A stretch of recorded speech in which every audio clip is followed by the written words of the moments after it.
Coming up on Mornings on the Hill, faculty say valuable historical items at SU are at risk of decay. A popular fast food restaurant is being built on Marshall Street. The Syracuse women's lacrosse team issued an apology after a controversial social media post. All that plus your weather and orange sports coming up on Mornings on the Hill.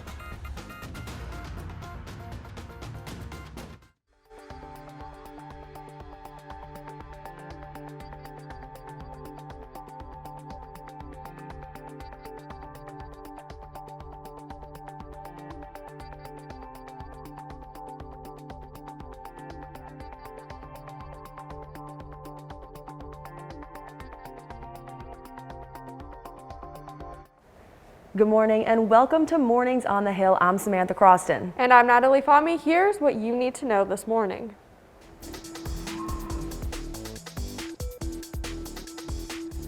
If you've been trying to find a vaccine appointment, now is your best shot here in Onondaga County. New vaccines are arriving and new appointments are opening up. Our Rob Flax joins us with what your choices are and how to get that crucial appointment. Rob? Good morning, guys.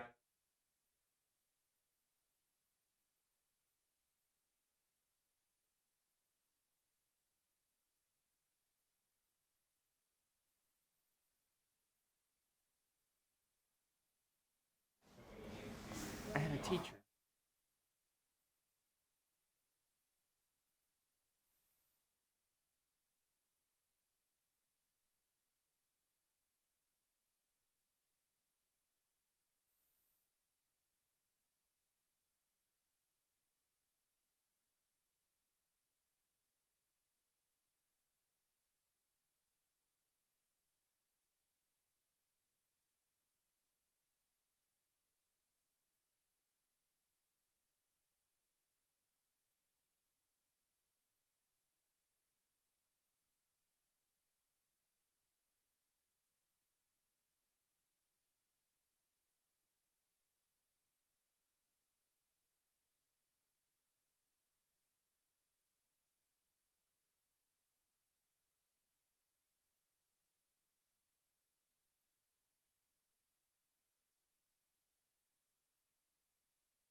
More than that, and that means that by May, according to Joe Biden, we're going to have the end of May, every single adult is going to have a shot in their arm.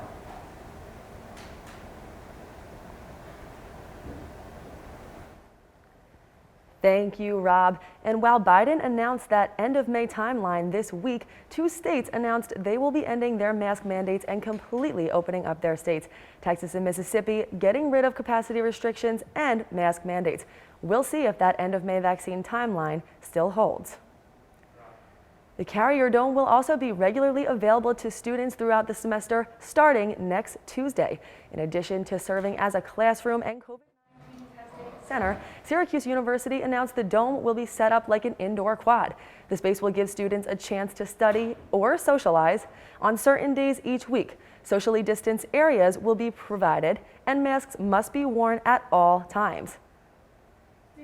Able to use the dome as a quad but still can't attend basketball games. New York State allowed arenas with capacities of more than 10,000 people to reopen 2 weeks ago, but each venue must have their plan approved by the Department of Health. Syracuse's plan has not been approved yet, prompting a delay to when students can attend sporting events. The men's basketball team plays its final regular season game tonight at home against Clemson. The lacrosse season began last week, but it's still unclear if and when fans will return to the dome for those games. Starting on March 5th, local bars are allowing customers to play games like pool and darts. Adam Klepp found out how this change in guidance is providing relief for local businesses.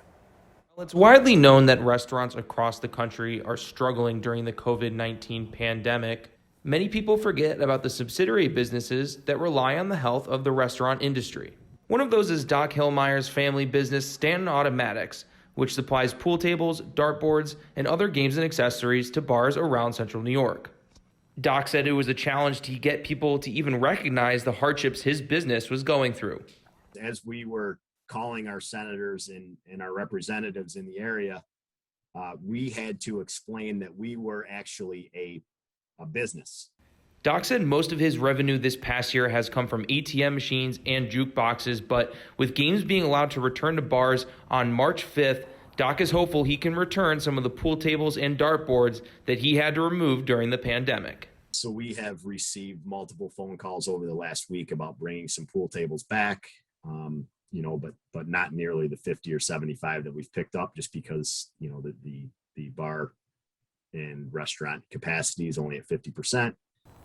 After March 5th, Doc is hopeful that he can recoup some of those lost revenue streams from billiards tables as well as dartboards, but Doc told me that some of the businesses that he used to rent to are no longer even open. So how quickly we get back to normal and businesses can resume renting their services to bars is still unclear.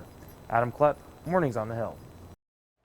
Thanks, Adam. Here's a game that's not only has a cause, but is very near and dear to the Orange basketball community. Syracuse's very own Tiana Manakahia had a battle with breast cancer last year and played in the Play for K game this past weekend.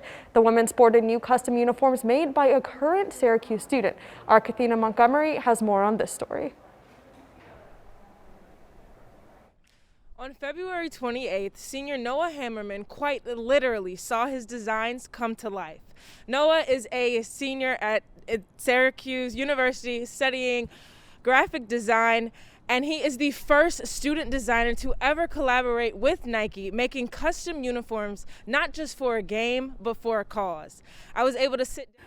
Noah Hammerman is a senior at Syracuse University, and at just the young age of 22, he has collaborated with Nike, designing uniforms for the Syracuse women's basketball team. Noah has been working with Syracuse Athletics since he was a freshman, working mainly on social media projects. So when this opportunity came along to design a uniform, Noah was excited for the challenge. I had no idea what I was getting myself into, and I loved that. I am eager to learn, and this opportunity that was presented gave me that chance to learn a whole new world that I had never known. The uniforms were worn this past weekend for the Play for K game on Sunday, a game that is used to bring awareness and funding to the K Yao Cancer Fund, a cause that is very personal for Noah. This meant the world because within this past year, somebody passed away that was very close to me, and I knew that it was necessary to get this done. Noah's resume has grown, adding to the already glamorous list of employers, including ESPN, Sports Illustrated, and more. But out of all of the projects and designs that Noah has worked on, this one resonates with him the most. It was definitely my legacy at Syracuse, this project, and I want it to stay that way. It's such a plethora of things that you can do, and so that's what I want my legacy to be. That you design with passion and you design meaningfully. 4 columns and 11 rows make up the 44 ribbon design. 44 is seen all across Syracuse athletics, but this number 44 was specifically for Tiana Manakahia. 44 career high in points and encompassing her unbelievable story of beating breast cancer. You can find more details about Noah's design on Cuse.com. For Mornings on the Hill, I'm Kathina Montgomery. Coming up on Mornings on the Hill, a legendary hangout spot is returning to Syracuse's campus. Find out what SU alums are feeling. And Kayla Britt will have your full weather forecast. Stay tuned.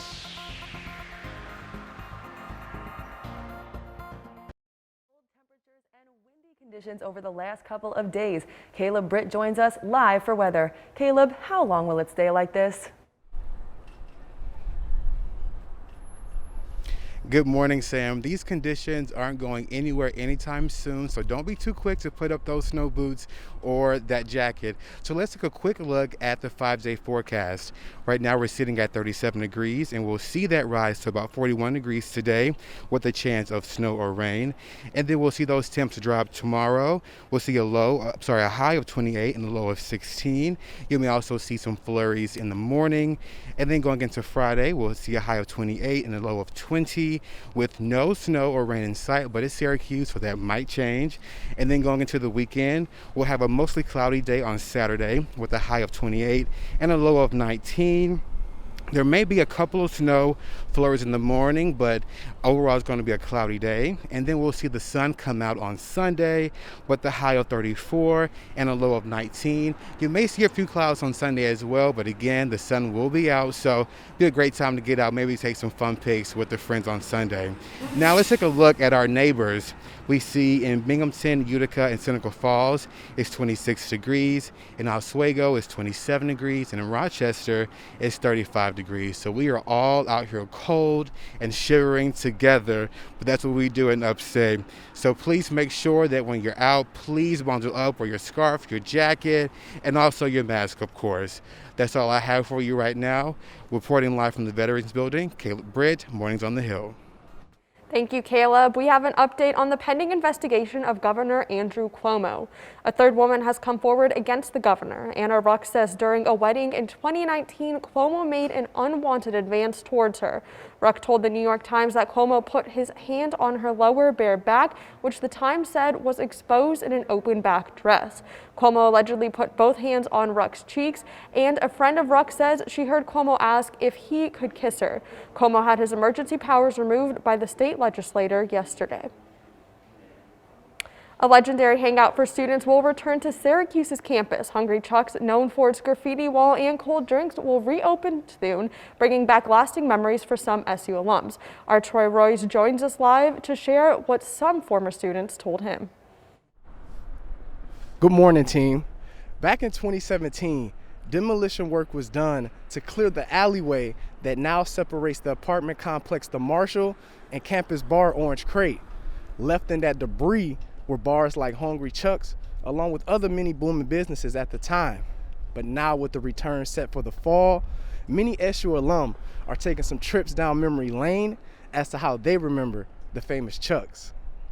For over 40 years, Hungry Chuck's or Charlie's was a lounge for students looking to relax and get class off their mind, creating some of the best college memories for some SU alums. Until I had actually been into Chuck's, I don't think I really had been to college yet. Matt Friedman, class of 94, says the moment he stepped into Chuck's, he knew he had arrived at college. Walking down that basement into that bar as a freshman, it was like welcome to college. The music was cranking, everybody was having a good time. That's in the movies, that's what college was like. But as they say, fun doesn't last forever. And after 46 years, Hungry Chuck's was torn down and replaced as campus living. And something so memorable could never stay away from long. So as I said, the return is for fall of 2021. And since the announcement, an outpour of support has come via Twitter from SU alums like Scott McFarland and, as you saw, Matt Friedman. When it returns, it'll be located at the ground level of the Marshall, so not too far from its original location. So bars like Fagan's and Orange Crate, you guys better watch out. But that's all we have from now. I'm in Syracuse. Troy Rose from Mornings on the Hill. Syracuse University is launching a new program that commits to veterans and their families. The program is called Operation Veteran Promise. The Office of Admissions will grant local high school students a guaranteed path to apply to Syracuse University after they receive an honorable discharge from the military. It will be available for students who graduate in or after this spring and complete an initial term of service on active duty, in the reserves, or on the National Guard. SU's tournament hopes are growing thin. Matt Moginski will look into their chances when we come back.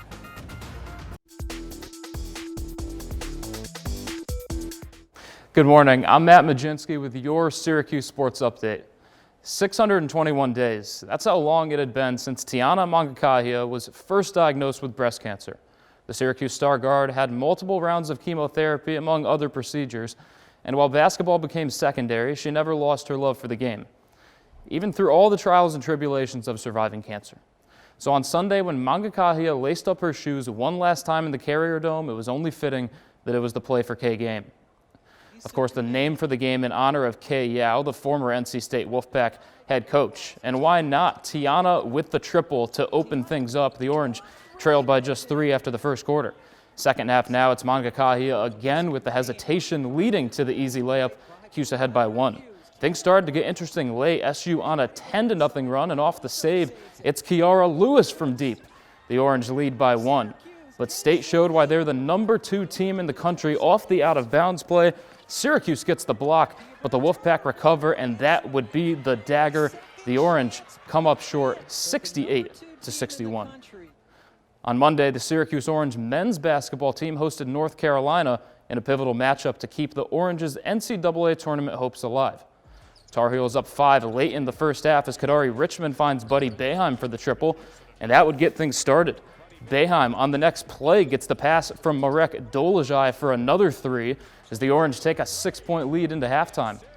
And they wouldn't stop there. Cuse up 11 as Quincy Guerrier corrals the long pass and gets the acrobatic finish to go. And a late run by North Carolina wouldn't be enough as Syracuse holds on for a 2-point win, 72-70. So with the win, SU staying on the bubble with just 1 regular season game to go. It'll be against Clemson at 5 p.m. tonight. And with a win, the Orange are at least in a nice spot to be one of the last 4 teams into the tournament or one of the first 4 teams out. And with the ACC tournament begins on Tuesday, March 9th. So if Syracuse wants to hear its name called on Selection Sunday, a win against Clemson and at least 1 in the ACC tourney seems like a must. And finally, we look backwards to move ahead. The 2020 Syracuse football season is long gone, and 3 standout Orange players have a chance to showcase their skills at the 2021 NFL Scouting Combine. It'll be 3 defensive backs in Andre Cisco, Ifeatu Melifonwu, and Trill Williams. The Combine runs from April 29th through May 1st. And that'll do it for your Mornings on the Hill sports update. Schools across central New York have shut down their ski programs for over a year now. Syracuse remains one of the few schools with an active ski team. Our Doug Cortez joins us with the story.